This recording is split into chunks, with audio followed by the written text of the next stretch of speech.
This reel is just intended to give you some inspiration and just a little bit of wisdom from somebody who's been through it. So hey, if it helped you, would you like it below and maybe share it with a friend?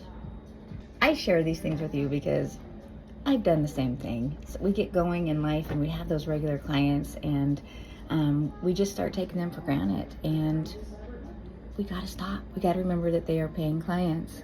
They're not our friends, they're our clients. And we've got to continue to appreciate that they're choosing us over somebody else. Sometimes we have to take a real long, good, hard look in the mirror. And sometimes we got to face things and realize that we need to make some changes. And the third thing is, how are you on your time? Are you on time? Or are you making people wait? Are you thinking, oh, she's come to me all the time?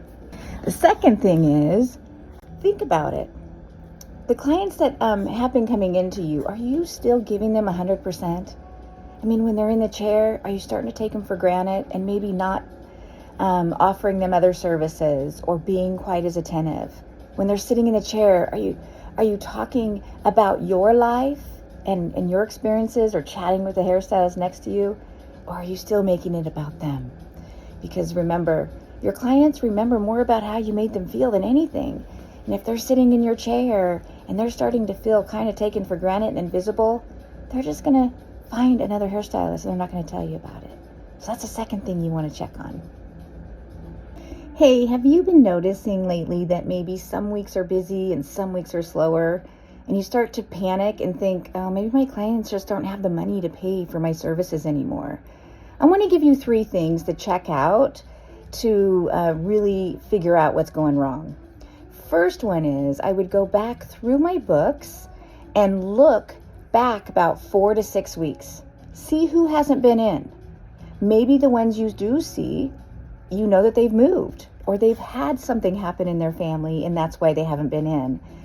But it also is going to give you a clue, because you probably will start seeing some clients that you're like, wow, I haven't seen her in a while.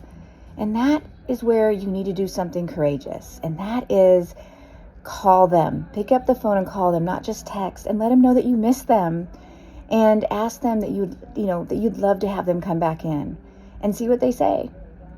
Maybe they don't respond. And if you do leave a message, I would say to them, hey, if there's anything I can do to make your service better, would you let me know? And I'd follow that up with a email and a snail mail. Let them know. That makes them feel important. But what that's going to do for you is it's going to help you figure out maybe what you're doing that you need to change. The second thing is,